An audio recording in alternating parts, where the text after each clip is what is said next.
Amados irmãos e irmãs, quero introduzir hoje, neste vídeo, nesta catequese, o horizonte que vamos percorrer ao longo de várias catequeses. Poderíamos intitular este horizonte um coração polarizado para Cristo, um rosto a contemplar. No primeiro discurso que dirigiu aos padres conciliares, proferido aos 29 de setembro de 1963, por ocasião da inauguração da segunda sessão do Concílio Vaticano II, São Paulo VI, desejando que tal discurso servisse de prelúdio não só ao concílio, mas também ao seu pontificado, e pelo momento substituísse a sua primeira carta encíclica, que esperava quanto antes preparar, e ela foi preparada no ano seguinte, Ecclesiam Suam. São Paulo VI retomava com os demais padres conciliares o caminho iniciado por seu antecessor, São João XXIII, e enfatizava ser somente o Cristo, o princípio, a via e a meta desse caminho. E, portanto, se empenhava em fazer convergir para ele o seu ânimo e o de toda a Assembleia Conciliar. Eis as expressivas palavras do Santo Padre naquela ocasião, São Paulo VI. Que este concílio tome plena consciência desta relação entre nós e Jesus, múltipla e singular, firme e estimulante, misteriosa e claríssima, íntima e beatificante, entre esta Igreja santa e viva que somos nós e Cristo, de quem vimos, por quem vivemos e para o qual caminhamos.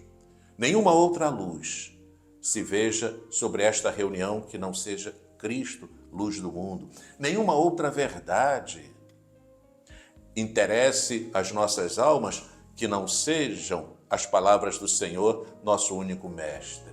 Nenhuma outra aspiração nos guie que não seja o desejo de lhe sermos absolutamente fiéis. Nenhuma outra confiança nos mantenha, senão a que, através da sua palavra, sustenta a nossa fraqueza desoladora. Eu estou sempre convosco até a consumação dos séculos. São João Paulo II, em 1978, após o brevíssimo pontificado de seu imediato antecessor, era eleito para a Cátedra de Pedro.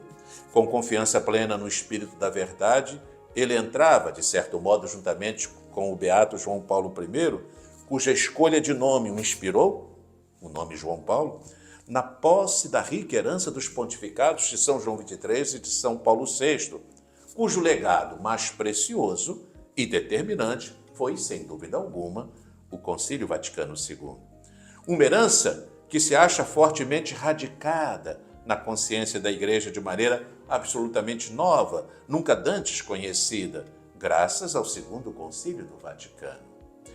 Promover a coerente aplicação do ensinamento e diretrizes do Concílio Vaticano II constituiu uma das principais tarefas do pontificado de São João Paulo II, e ele não se cansava de sublinhá-lo. O concílio, pedra miliar na história religiosa e até cultural do mundo, assumiu, no programa de seu governo eclesial, o caráter de fonte e parâmetro decisivo e irrenunciável. As vias para as quais o concílio do nosso século, referia-se ele ao século XX, orientou a Igreja, vias que nos indicou na sua primeira encíclica o saudoso Papa Paulo VI, permanecerão de modo duradouro exatamente as vias que nós devemos seguir. São João Paulo II então se perguntava: como? De que maneira será conveniente prosseguir? Como andar em frente? A resposta que, segundo ele, se impunha, resposta fundamental e essencial, era a da total convergência para Cristo, Redentor do homem e Redentor do mundo, centro do cosmos e da história. É o mistério de Cristo, Redentor do homem, o polo que decisivamente atraía e fixava a atenção do Papa. Já nas primeiras linhas da Redemptor Hominis, ele o manifesta. O Redentor do homem, Jesus Cristo, é o centro do cosmos e da história. Para ele se dirige o meu coração nesta hora solene da história que a Igreja e a inteira família da humanidade contemporânea estão a viver.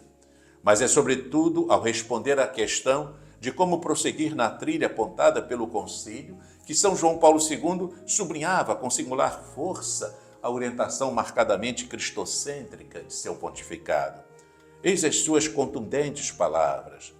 É precisamente aqui, neste ponto, caríssimos irmãos, filhos e filhas, que se impõe uma resposta fundamental e essencial, a saber, a única direção da inteligência e da vontade e do coração para nós é esta, na direção de Cristo, Redentor do mundo.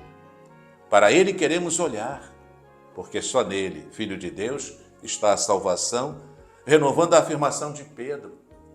Para quem iremos nós, Senhor? Tu tens palavras de vida eterna.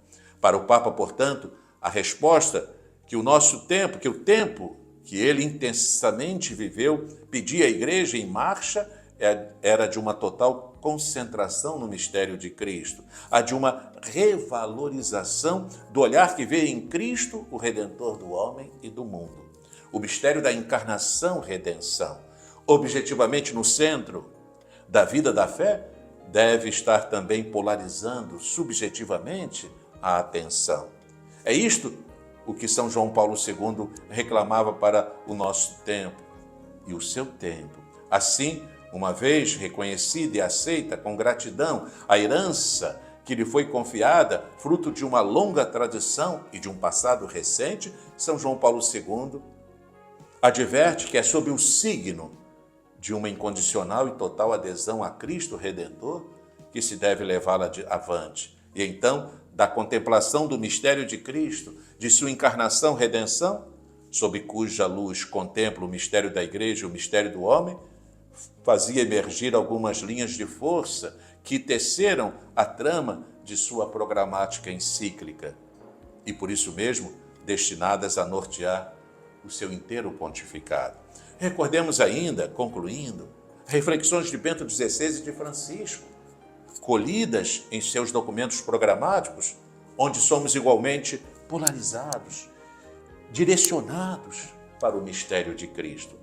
Em sua carta encíclica Deus Caritas Est, Bento XVI, citando a primeira carta de João, assim apresenta o centro da fé cristã e a síntese da existência cristã. Deus é amor, e quem permanece no amor permanece em Deus e Deus nele. Essas palavras da primeira carta de João exprimem, com singular clareza, o centro da fé cristã, a imagem cristã de Deus e também a consequente imagem do ser humano e do seu caminho. Além disso, no mesmo versículo, João oferece-nos, por assim dizer, uma fórmula sintética da existência cristã.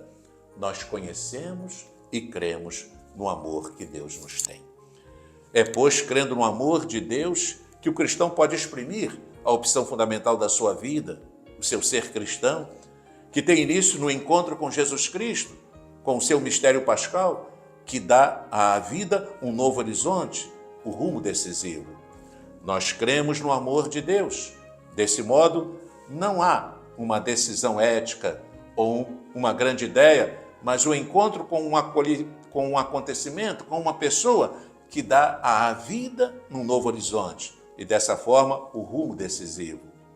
No seu evangelho, João tinha expressado esse acontecimento com as palavras seguintes: Deus amou de tal modo o mundo que lhe deu o seu Filho único para que todo que nele crer tenha a vida eterna. Somos então exortados a contemplar o mistério de Cristo, a pousar o olhar no seu lado trespassado, de onde pode ser contemplada a verdade de que Deus é amor. É a partir do olhar que contempla o Cristo trespassado na cruz que encontramos o caminho do nosso viver e amar cristãos. A verdadeira novidade do Novo Testamento não reside em novas ideias, mas na própria figura de Cristo, que dá carne e sangue aos conceitos. Um incrível realismo. O olhar fixo no lado traspassado de Cristo, de que fala João, compreende o que serviu de ponto de partida a esta carta encíclica Deus é amor. É lá que tal verdade pode ser contemplada. E começando de lá, pretende-se agora definir em que consiste o amor. A partir daquele olhar, o cristão encontra o caminho do seu viver e amar. E a exortação apostólica Evangelii Gaudium do Papa Francisco, ele a inicia salientando que os que se encontram com Jesus experimentam a alegria do Evangelho em seus corações e em suas vidas. A alegria renasce sempre com Jesus Cristo. O Papa deseja, com a Evangelii Gaudium, convidar-nos para uma nova etapa evangelizadora, marcada pela alegria que vem do Evangelho, que vem de Jesus, e indicar caminhos para o percurso da Igreja nos próximos anos. A alegria do Evangelho enche o coração e a vida inteira daqueles que se encontram com Jesus. Quantos se deixam salvar por ele são libertados do pecado, da tristeza, do vazio interior, do isolamento. Com Jesus Cristo renasce sem cessar a alegria. Quero, com esta exortação, diz Francisco, dirigir-me aos fiéis cristãos a fim de convidá-los para uma nova etapa evangelizadora marcada por esta alegria e indicar caminhos para o percurso da Igreja nos próximos anos. Trata-se de uma alegria possível e a tentação que se apresenta como dificuldade para que esta alegria possível aconteça é assim descrita pelo Papa. A tentação apresenta-se frequentemente sob forma de desculpas e queixas, como se tivesse de haver inúmeras condições para ser possível a alegria. Habitualmente isto acontece porque a sociedade técnica teve a possibilidade de multiplicar as ocasiões de prazer. No entanto, ela encontra dificuldades grandes no engendrar também a alegria. E aqui Francisco citava o Papa Paulo VI. Francisco testemunha que foi sobretudo nas pessoas pobres, nos corações dos simples, naqueles que souberam conservar um coração crente, generoso e simples, que ele, ao longo de sua vida, viu as alegrias mais belas e espontâneas. A genuína alegria, não alegrias que de várias maneiras salienta Francisco, bebem na fonte, são alegrias, melhor dizendo, que de várias maneiras, salienta o Papa Francisco, bebem na fonte do amor maior que é Deus, a nós manifestado em Jesus Cristo. E, enfim, Francisco assume as palavras de Bento XVI, que convida-nos à experiência do encontro com Cristo, leva-nos ao coração do Evangelho. Não me cansarei de repetir estas palavras de Bento XVI, que nos levam ao centro do Evangelho. Ao início do ser cristão, não há uma decisão ética ou uma grande ideia, mas o encontro com um acontecimento, com uma pessoa que dá à vida um novo horizonte e, desta forma, o rumo decisivo. Queridos irmãos, acabamos de registrar brevemente, com essas falas, a profunda sintonia e continuidade entre os pontífices, São Paulo VI, São João Paulo II, Bento XVI e Francisco, profundamente empenhados em atrair-nos e atrair a Igreja e o mundo para Cristo. Portanto, nas próximas catequeses, desejo, sob esse título, Coração Polarizado para Cristo, um rosto a contemplar, oferecer uma série de reflexões sobre o mistério de Cristo e sua centralidade na vida da Igreja, comentando especialmente os capítulos 2 e 3 da Novo Milênio Neunte, que nos oferece certamente uma vigorosa síntese cristológica. Deus a todos abençoe.